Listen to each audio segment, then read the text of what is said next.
مدید میں ہوں ولید مختار. اس وقت ہم سوابی میں موجود ہیں. پاکستان تحریک انصاف کے مرکزی رہنما شیخ وقاص اکرم ہمارے ساتھ موجود ہیں.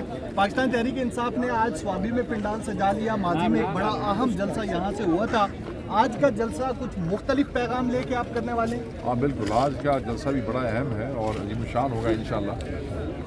مختلف پیغام یہ ہے کہ ہم آج اپنے ورکر کے ساتھ جو اصل طاقت ہے پاکستان تحریک انصاف کی اور ہمارا فخر ہے، ان سے وہ طاقت ہمیں ملتی ہے جس سے ہم جا کے پھر بہت سے چیلنجز کا سامنا کرتے ہیں. ورکر ہمارا تکڑا ہے، انرجائز ہے، موبلائز ہے، ہم بھی تکڑے ہیں آگے سے. اس ورکر کے ساتھ آج ہم نے باتیں کرتی ہیں. وہ چاہتا ہے کہ اسے لائے عمل بتایا جائے. آج ان سے لائے عمل شیئر کیا جائے. وہ لائے عمل چند دنوں کا ہو سکتا ہے، ڈفرینٹ کالز ہو سکتی ہیں، کچھ بھی ہو سکتا ہے. آج قیادت کھڑے ہو کے ورکر کے ساتھ باتیں کرے گی اور ان کا جو دل کی بات ہے اور جو سوالات ہیں ان کے دل میں ان کے جواب دیں گے.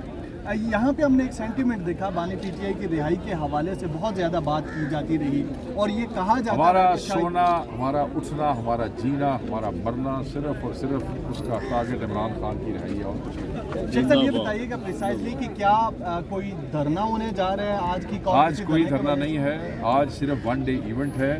یہ ہمارے دوست آئے ہیں، ہم نے ان میں سے کسی کو نہیں کہا کہ دھرنے کی تیاری کر کے آئے. آج ہم ان سے وہ لائے عمل طے کریں گے جس میں ہو سکتا ہے کئی دھرنے ہوں. اسلام آباد میں بھی دھرنا ہو سکتا ہے ممکن ہے؟ کیوں؟ اسلام آباد پاکستان سے باہر ہے. ماضی میں ہم نے دیکھا کہ آپ نے متعدد کوششیں کی. یہ جو ابھی کال تھی جس میں علی امین گنڈا پور صاحب پہنچ